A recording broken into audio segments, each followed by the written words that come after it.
नमस्कार जय जगन्नाथ सुस्मिता किचन को आपण समस्त स्वागत करछि।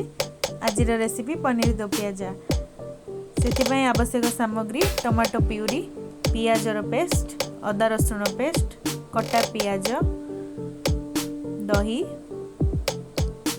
पनीर कसुरी मेथी धनिया पत्र कंचा लंका गोटा मसला भितर जीरा डालचीन गोलमरीच सुखिला लंका लवंग गुजराती अलैच तेजपत्र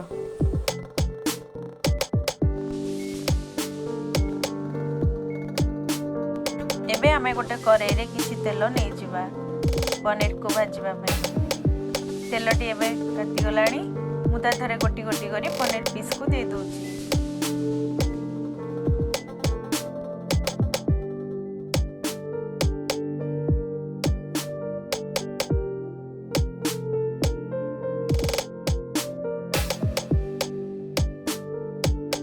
एबे पनीर को धीरे धीरे करी एमती उल्टेबा एवं दी पाख साइड गोल्डन ब्राउन हेबा पर्यंत भाजी नबा।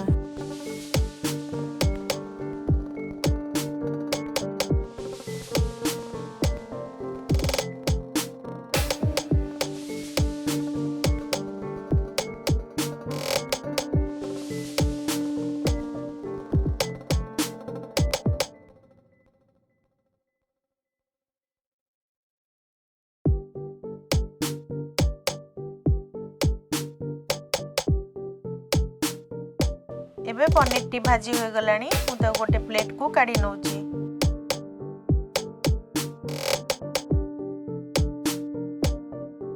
भजा पनीर को सॉफ्ट हवा पई गरम करी रखिथिबा पानी रे पकेई दबा। एबे अल्प किछि तेल करेई रे नै जिबा गोटा गरम मसला को देई फुटेइबा।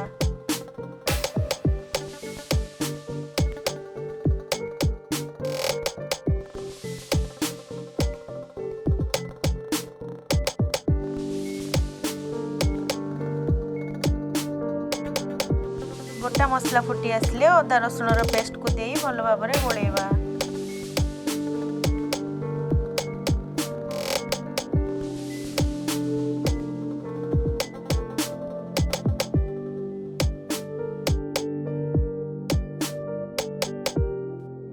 अदा रसुण टी भल भाव में जरी गलानी एबे मु पियाजर पेस्ट देई भल भाव में गोलौची। फ्लेम को हाई रे रखी पियाज को कसी नबा। अल्प किछि लूण दे दबा।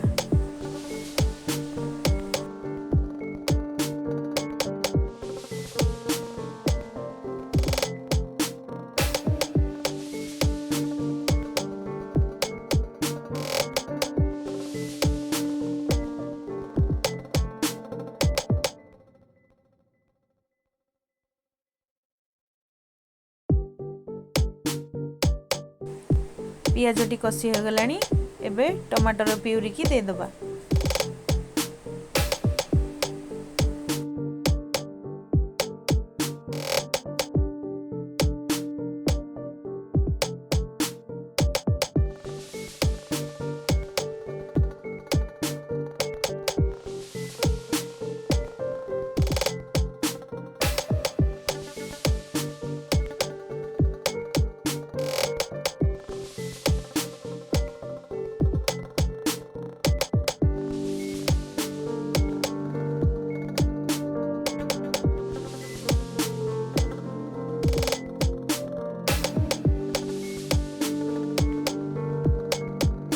हाई फ्लेम रे मसला को कसिबा।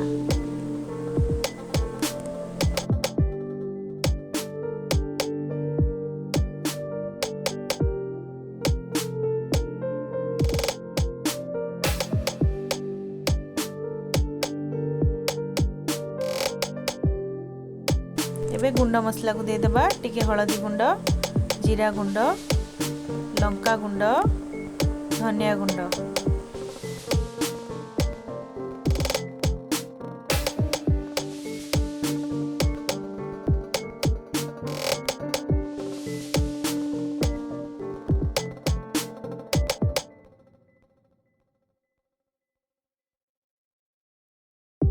एबे मसलाटी कसी हो गलानी ता धरे रखिथिबा बड़ बड़ कटा पियाज को दे दबा।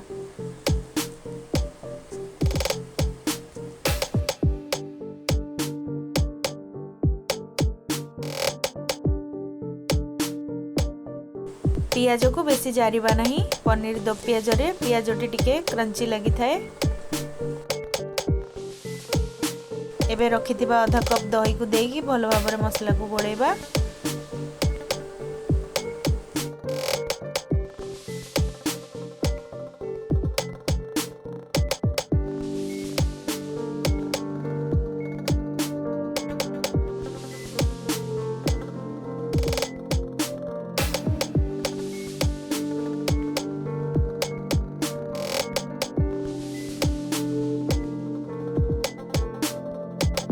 ग्रेवी पाई अल्प किछि पानी दे दबा एवं ताको फुटिबा पाई छाड़ दबा।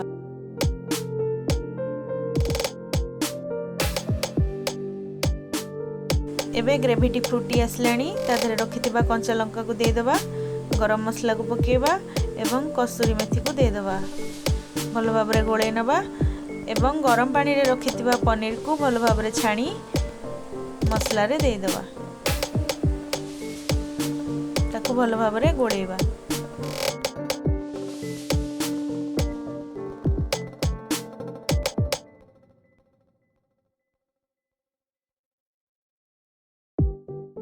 लो फ्लेम रे 5 मिनट पई कवर करि नबा। एबे 5 मिनट हे गलानी। पनीर को टिके धनिया पत्र दे सजै दोची। एबे गरमा गरम पनीर दो प्याज रेडी हे गला। ताको सर्विंग प्लेट को गाड़ी सर्व करि नबा। जदि वीडियोटी भल लागे ताले लाइक शेयर सब्सक्राइब करबा को भूलिबे नहीं। Thank you.